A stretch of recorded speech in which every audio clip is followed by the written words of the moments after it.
बोलिए भारत माता की, भारत माता की। जयकारा शेरा वाली माई की, सांचे दरबार की। आज बनी विधानसभा की इस चुनावी सभा में हमारे बीच में मंचासीन आपके अपने लोकप्रिय नेता, जो जम्मू कश्मीर ही नहीं पूरे देश के अंदर भारतीय जनता पार्टी के काम को बढ़ाने का पूरी तरह से काम कर रहे हैं और हमारे केंद्र में भारत सरकार में मंत्री डॉक्टर जितेंद्र सिंह जी, और मैं आपको बताना चाहता हूं कि अभी जब राजस्थान में चुनाव हुए थे, डॉक्टर जितेंद्र सिंह जी राजस्थान गए थे और मेरी विधानसभा में विशेषकर गए थे और मेरी विधानसभा में आप कई दिन रहते हुए इन्होंने पूरा संगठन का काम करते हुए राजस्थान के अंदर काम किया। ऐसे हमारे डॉक्टर जितेंद्र सिंह जी, हमारे यहां के प्रत्याशी भाई श्री जीवनलाल जी लहलाल जी, आपको उन्होंने बताया कि आप भी राजस्थान में पूरा 1 महीना देकर के आए और आप जिस विधानसभा में रहे थे वो विधानसभा नसीराबाद हमारी बहुत अच्छे वोटों से जिता करके आए थे, इसलिए आपको भी मैं धन्यवाद देता हूं। हमारे जिला अध्यक्ष भाई संजीव शर्मा जी, जिला परिषद के सदस्य भाई नारायण दत्त तिवारी जी, मंडल प्रधान भाई कमल सिंह जी, जिला पार्षद भाई किशोर कुमार जी, चेयरमैन श्री धर्म सिंह जी, और इस सभा में आए मेरे पूजा योग बुजुर्गों, नौजवान दोस्तों और इतनी बड़ी संख्या में आई सभी मेरी माता और बहनों, सबसे पहले तो मैं आप सभी का अभिनंदन करता हूं, वंदन करता हूं, आप सभी को नमन करता हूं कि मेरा आज सौभाग्य है कि आज मैं उस धरती पर आया हूं जिस धरती को देश का मुकुट कहते हैं, क्योंकि मैं राजस्थान की महाराणा प्रताप की धरती से आया हूं, महाराजा सूरजमल की धरती से आया हूं, त्याग की मूर्ति पन्ना ढाई की धरती से आया हूं, भक्ति की मूर्ति मीराबाई की धरती से आया हूं। इसलिए मैं इस देश का, भारत का स्वर्ग कहे जाने वाले, इस भारत का मुकुट कहे जाने वाले इस जम्मू कश्मीर के अंदर आया हूं, तो सबसे पहले इस जम्मू कश्मीर की धरती को नमन करता हूं, अभिनंदन करता हूं। मित्रों, आप सभी को पता है कि आजादी के बाद से लेकर के जम्मू कश्मीर के लिए आपने तो संघर्ष किया, लेकिन देश के लोगों के मन में जम्मू कश्मीर के लिए जो भाव था, क्योंकि जैसा मैंने कहा कि जम्मू कश्मीर को देश का मुकुट कहा जाता है, आपने देखा होगा बंगाल के अंदर रहने वाले डॉक्टर श्यामा प्रसाद मुखर्जी जी ने आजादी के बाद जब यह धारा 370 लगाई गई थी, सबसे पहले उन्होंने केंद्रीय मंत्री परिषद से इस्तीफा दिया और मंत्री पद से इस्तीफा देकर के उन्होंने कहा था कि मैं जम्मू कश्मीर के अंदर जाऊंगा, क्योंकि पहले परमिट से आने का इस कांग्रेस की सरकार ने कहा था। तो उन्होंने कहा कि देश के अंदर 2 निशान 2 विधान नहीं चलेंगे, नहीं चलेंगे, और उन्होंने इस्तीफा देकर के वो जम्मू कश्मीर के अंदर आए थे। और आपने देखा कि किस तरह से इन लोगों ने डॉक्टर श्यामा प्रसाद मुखर्जी की हत्या की थी। मैं इसलिए आप सभी लोगों से कहना चाहता हूं कि भाजपा के प्रति अपना स्नेह और समर्थन जताने के लिए आप इस सभा में मैं आपके बीच में आया हूं और आप इतनी बड़ी संख्या में आए हैं, आपका आभार भी व्यक्त करता हूं। यह मैं सारी बातें इसलिए कहना चाह रहा हूं कि आप ही नहीं, आपको जम्मू कश्मीर में भारतीय जनता पार्टी की सरकार बने, ये आप सभी लोग चाहते हैं। मेरे भाई अभी बता रहे थे यहाँ की सड़कों की स्थिति की ये सड़क बननी चाहिए, यहां से इस सड़क को जोड़ना चाहिए। मैं आपसे पूछना चाहता हूं, जो लोग आपके पास आ रहे हैं वो सड़क बनवा सकते हैं क्या? वो जो दूसरे लोग जो आपके पास आ रहे हैं, क्या कांग्रेस के लोग और नेशनल कॉन्फ्रेंस के लोग यह सड़क बनवा सकते हैं? क्या 70 साल में उन्होंने कोई इसमें जम्मू कश्मीर में विकास कराया है? क्या कोई विकास आपने देखा है? अगर ये विकास कराया है तो भारतीय जनता पार्टी की केंद्र की सरकार ने यहां जम्मू कश्मीर के अंदर विकास कराया है, और जब हमारी सरकार यहां रही थी तो जब विकास कराया है। मैं आपसे कहना चाहता हूं, 2014 से के पहले की हालत आप सभी ने देखे होंगे कि जम्मू कश्मीर की हालत कैसे थे, लेकिन मैं कहना चाहता हूं देश के यशस्वी प्रधानमंत्री नरेंद्र मोदी जी के नेतृत्व में 2014 के बाद देश में परिवर्तन की स्थिति बनी, और जम्मू कश्मीर के अंदर जो परिवर्तन हुआ है आपने देखा होगा। आज हमारे भाई गिना रहे थे, योजनाओं को गिनाने का काम कर रहे थे। मैं आपसे पूछना चाहता हूं, ये योजनाएं किसने दी हैं?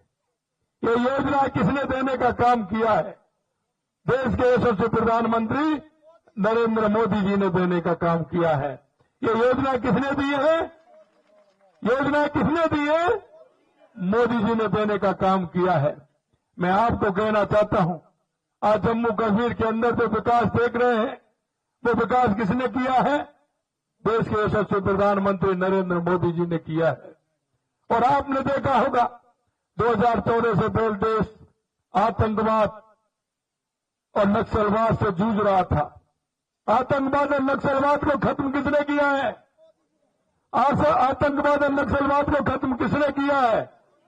मैं आपसे यही कहना चाहता हूं मेरे भाई और बहनों, चुनाव आता है, कोई जाति के नाम पर खड़ा कर देता है, और जिस तरह से ये लोग आते हैं चुनावों में झांसा देने के लिए आते हैं। अगर सबसे ज्यादा इस देश को लूटने का काम किया है तो नेशनल कॉन्फ्रेंस और पीडीपी और कांग्रेस ने किया, इस देश को लूटने का काम किया है। ये कांग्रेस, नेशनल कॉन्फ्रेंस और पीडीपी देश में अगर भ्रष्टाचार पैदा करने का काम किया है तो इन्होंने किया है। आप देख रहे हैं इन्होंने किस तरह के भ्रष्टाचार किए हैं। जम्मू कश्मीर की जनता को ठगने का काम कांग्रेस ने हमेशा किया है। मैं आपसे कहना चाहता हूं, पिछले 10 वर्षों में देश के यशस्वी प्रधानमंत्री नरेंद्र मोदी जी ने जम्मू कश्मीर की लोगों को जिस धारा से जोड़ने का काम किया है, विकास की योजनाओं से जोड़ने का काम किया है, गरीब कल्याण की योजनाओं से जोड़ने का काम किया है। आज मैं कह सकता हूं भारत में बुनियादी सुविधाएं, शांति और प्रगति के पथ पर हमारा भारत चल रहा है, और जम्मू कश्मीर भी उसके साथ जुड़ा हुआ है। मैं आपसे ये भी कहना चाहता हूं, क्योंकि पूरे देश के अंदर जनता पूरी तरह से जम्मू कश्मीर भी मानती है कि उनकी आने वाली पीढ़ी, क्योंकि मैं एक बात हमेशा कहता हूं, हम सबका दायित्व बनता है। देश की आजादी के लिए हमारे पूर्वजों ने कितने कितने दुख झेले थे, उन्होंने अपने आप को समर्पित कर दिया।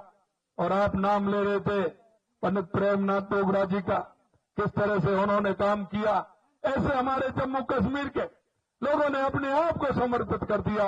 मैं आपसे यही कहना चाहता हूं, आने वाली पीढ़ी को अगर हमें सुरक्षित करना है, आने वाली पीढ़ी को हमें आगे बढ़ाना है, हमारे युवाओं को रोजगार दिलाना है, हमारी माता बहनों का जीवन सुरक्षित करना है, तो मैं आपसे कहना चाहता हूं, हमारे जीवनलाल जी हमेशा आपके साथ कंधे से कंधा मिलाकर चलते हैं। और मैं देखता हूं हमारे सांसद और हमारे मंत्री माननीय डॉक्टर जितेंद्र जी का तो कोई मुकाबला ही नहीं है। और मैं आपसे कहना चाहता हूं मेरे भाई और बहनों, जम्मू कश्मीर नहीं, डॉक्टर जितेंद्र जी पूरे देश में काम करते हैं, पूरे देश में काम करते हैं। और इसलिए मैं कहना चाहता हूं, ऐसे मजबूत नेता आपके पास हैं, केंद्र में माननीय डॉक्टर जितेंद्र जी आपके पास हैं, और आपके प्रदेश में आपके जीवनलाल जी आपके साथ हैं। मैं विश्वास दिलाना चाहता हूं आप सभी भाई बहनों को कि निश्चित रूप से यहां भारतीय जनता पार्टी की सरकार बनेगी, और ये भारतीय जनता पार्टी की सरकार बनेगी, ये डबल इंजन की सरकार बनेगी। देश के यशस्वी प्रधानमंत्री नरेंद्र मोदी जी के नेतृत्व में अगर जम्मू कश्मीर का कोई भला कर सकता है तो देश के यशस्वी प्रधानमंत्री नरेंद्र मोदी जी कर सकते हैं। और आपने बदलता हुआ जम्मू कश्मीर देखा होगा, ये वही जम्मू कश्मीर है जहां पत्थरबाजी होती थी, आए दिन गोलियां चलती थी, आए दिन डर का साया रहता था, कोई घर से निकल करके जाता था, ये पता नहीं होता था कि वो वापस आएगा कि नहीं आएगा। लेकिन जिस तरह की शांति बहाली का काम देश के यशस्वी प्रधानमंत्री नरेंद्र मोदी जी ने किया है, मैं आपसे यही कहना चाहता हूं मेरे भाई और बहनों कि आप पूर्ण रूप से किसी भी तरह से जाति पाति सबको छोड़ करके हमारे जम्मू कश्मीर के विकास के लिए, हमारे युवाओं के विकास के लिए, माता बहनों के विकास के लिए और हमारे इस क्षेत्र के विकास के लिए, जिससे हमारे आने वाली पीढ़ी एक ऐसी पीढ़ी हो कि वो याद करे कि हमको भी विकास के अवसर देने का काम किया है। मैं देख रहा हूं यहाँ की पहाड़ियां, यहाँ की सुंदरता, आप लोग कितने कितने दूर से, कितने कितने ऊंची पहाड़ियों पे से इकट्ठे होकर के आए हैं। मैं धन्यवाद देना चाहता हूं आप सभी को। हमारी माता बहनें इतनी बड़ी संख्या में आप आई हैं। मैंने तो कहा था कि मैं पिछली बार एक बार चुनाव में आया था, मेरे को आने का यह मौका मिला, गांव में एक आध बार में गया, लेकिन मैंने देखा एक गांव कहते हैं लेकिन एक एक दो दो तीन तीन घर हैं, बड़े गांव नहीं। हमारे यहाँ तो 5,000 10,000 15,000 की आबादी वाले गांव है। तो मैं अभी डॉक्टर जितेंद्र जी से कह रहा था, बोले वहां से उतर करके आएंगे, सभी गांव नहीं है, 5 घर का 10 घर का ऐसे हमारे बने हुए हैं। मैं आप सभी को बहुत बहुत धन्यवाद देता हूं कि आप वहां से उतर गए और यहां सभी पहुंचे हैं। बहुत बहुत धन्यवाद मैं देना चाहता हूं। मैं आपसे यही कहना चाहता हूं, मोदी जी ने अनुच्छेद 370 को निरस्त किया, और वो निरस्त किया, और आपके यहां आप देख रहे हैं कि पर्यटकों का आना कितना सुहावना लग रहा है। हमारे लोगों की आमदनी बढ़ रही है, क्योंकि कोई भी पर्यटक आएगा उस राज्य की आय बढ़ेगी, हमारे लोगों को रोजगार मिलेगा।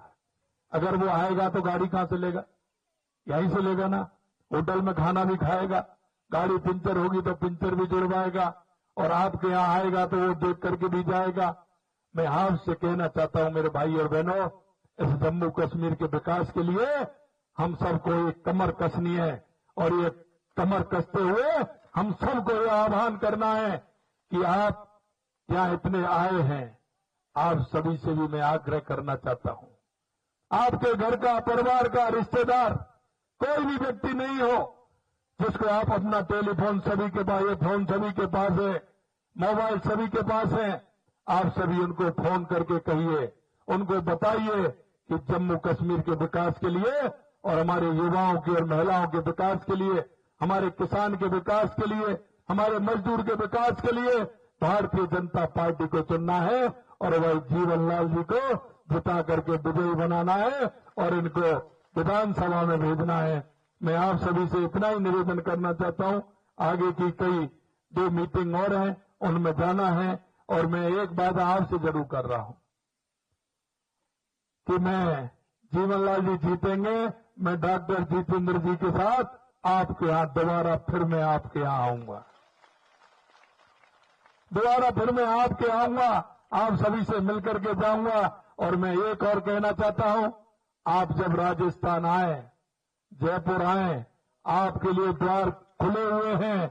आप आओगे, जीवनलाल जी को और हमारे डीडीसी के जो हमारे लोग हैं, इन सबको, हमारे जिलाध्यक्ष जी को बताओगे, और निश्चित रूप से आपका वहां स्वागत भी होगा, अभिनंदन भी होगा। राजस्थान की धरती के लोग आपका स्वागत करेंगे। आप सभी को बहुत बहुत धन्यवाद। जय